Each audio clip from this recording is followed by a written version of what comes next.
Good morning, you guys. I woke up earlier than expected. I have a chiropractor visit at 10:30 with the amazing Dr. Matt, or Matthew.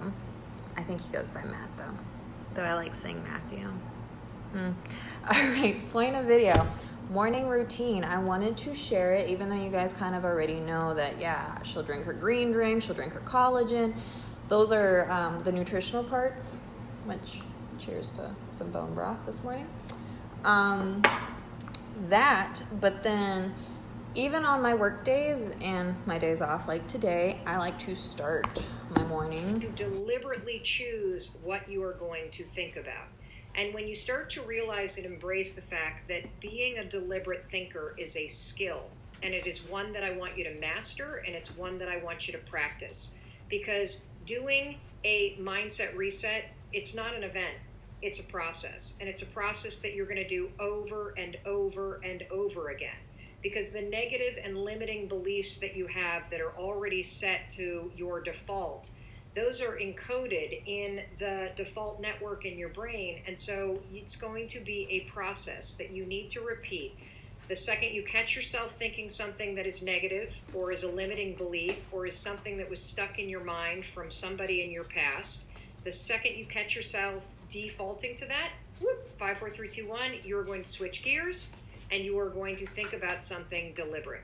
And so yesterday, your assignment was to notice all day long when your mind was drifting to those default negative thoughts. And what I wanted you to do is I wanted you to write down what are the default negative thoughts that you had throughout your day. And many of you were startled to discover just how often you're thinking really nasty things about yourself. You were bummed and a little bit sad to realize, holy cow, I can't believe how often I tell myself I'm not good enough. I can't believe how often I tell myself that my ideas aren't good and I shut myself up. And there were just as many of you that were liberated when you started to realize, wait a minute. This isn't the voice of God talking to me. This is some programming that's set on default. I don't have to live my life, and I don't have to have a future where I constantly say things that are negative to myself. This is the most miraculous thing that I've ever heard. And so what I want you to do in the comments is I want you to write what was the limiting belief or the negative thing that kept coming up. Because there were a lot of themes. Christine Nichols said that her limiting belief is that she believes she's a quitter. She believes she can't finish anything. And she started to see examples of it over and over and over again. And what she also started to realize is, holy cow, it's a lie. There's lots of things that I've finished in my life, but if I continue to have the limiting belief that I'm a quitter, if I look out to the future, I will be giving myself permission to not go for harder things. I will give myself permission to quit. A lot of the common beliefs that we heard was that I'm too old. How many of you feel like you're too old to get the things that you want in your life? That is super common. So if you think I'm too old to do this, if you think I've run out of time, if you think, who am I at the age that I am or as young as I am to think that I could do this thing, first of all, you're wrong. And secondly, that's a limiting belief that is stopping you. It's a default mode that we need to get you out of. Huge one for you all was, I'm not good enough. I'm not good enough when it comes to other people. I'm not as good as other people. And let me tell you something.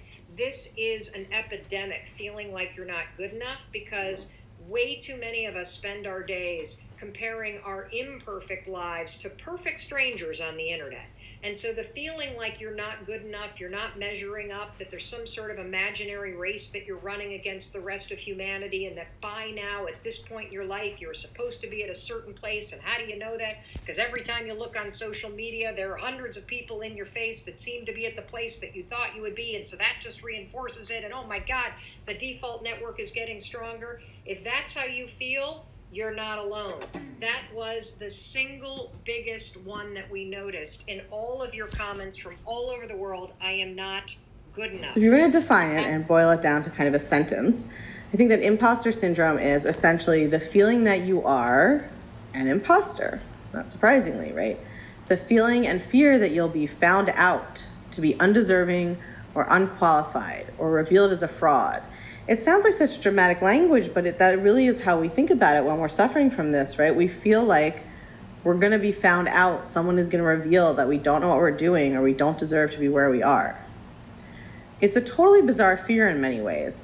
Like, I used to literally think that I would be found out as a fraud, even though I had not lied about anything. I was actually a lawyer. That was true.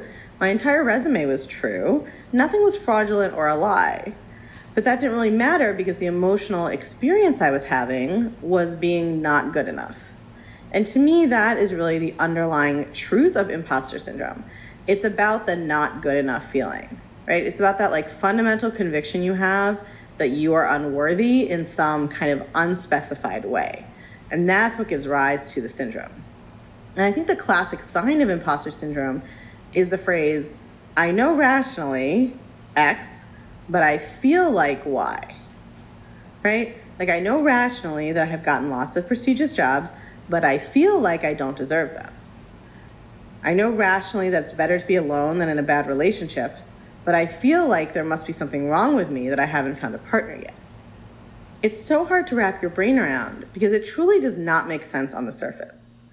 Imposter syndrome feels like there's just no connection between what you can rationally see other people would see about you and how you actually feel, right?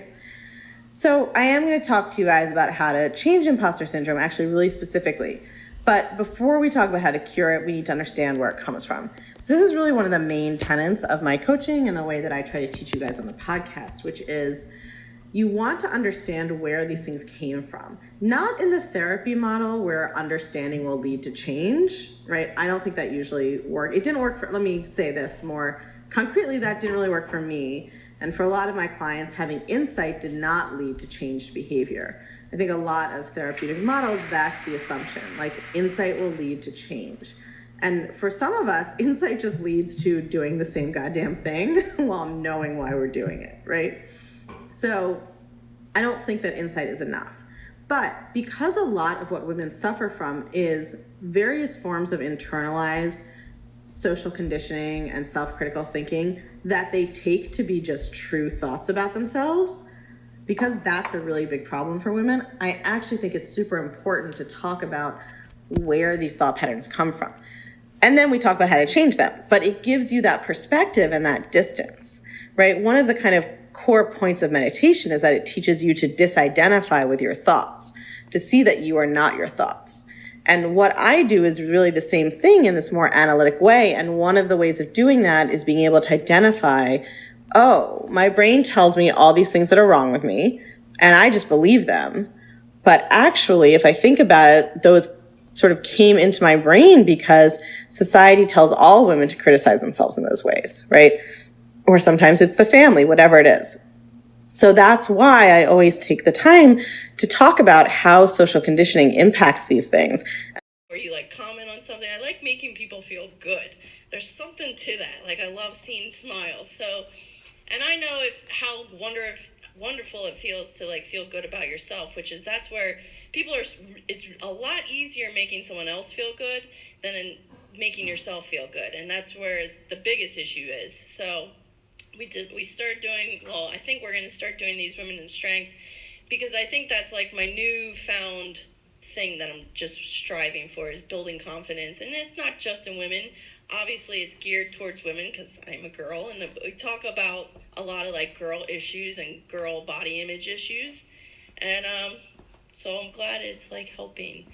But I came from a place not pretty much growing up, never been an athlete my whole entire life. So you'd think that like, oh, you're I was in shape, but I had really weird body dysmorphia. Like, there was years of my life where like I refused to wear shorts because I played soccer my whole life. So growing up, like all the soccer girls, we had thunder thighs, and guys would make fun of us, or girls would make fun of us. And all I wanted was these skinny little legs like everyone else. So I used to only wear jeans. It would be 98 degrees out, and I would have long pants on. So the only time I would wear shorts.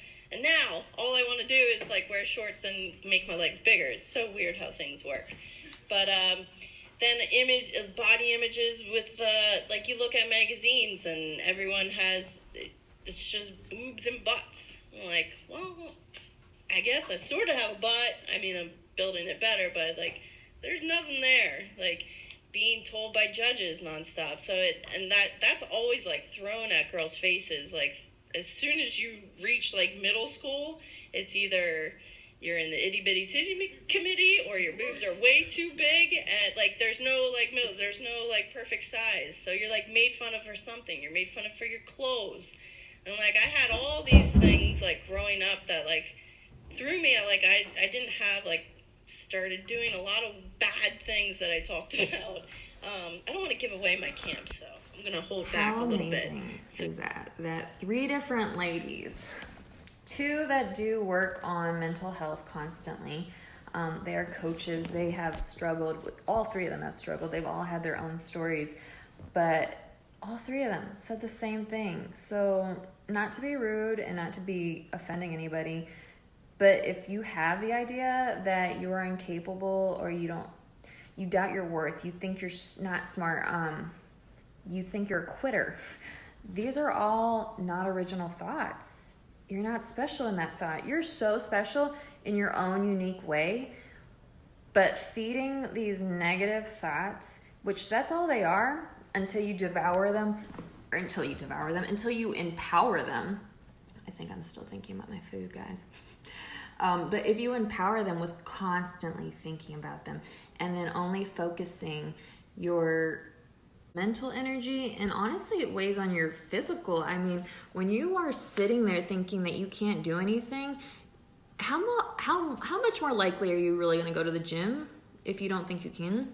Like, your mental powers affect your physical powers as well. I mean, it all works. It's all cohesive. But that's why I love starting my mornings. I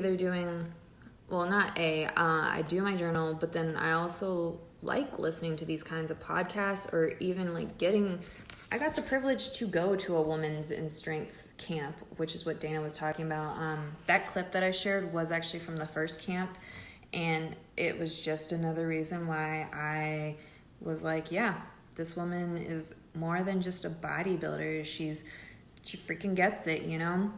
And so another point that Kara had made in a previous podcast, your friends. And what we mean by that, her and I, is you get to choose who your friends are in a sense. So even though I may not physically know Kara and I may not know Mel, I consider these women to be strong, supportive, positive, that are now friends of mine.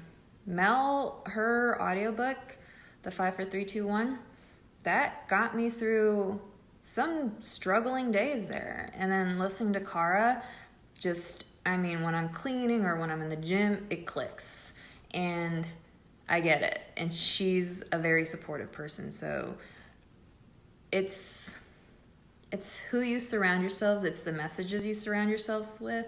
And even though society is very judgmental, and we've all become, and we start judging ourselves, break free from that reoccurring autopilot, excuse, doubt, just unhelpful story that you're playing in your head. So I hope you enjoyed the food for thought, and I hope you get it.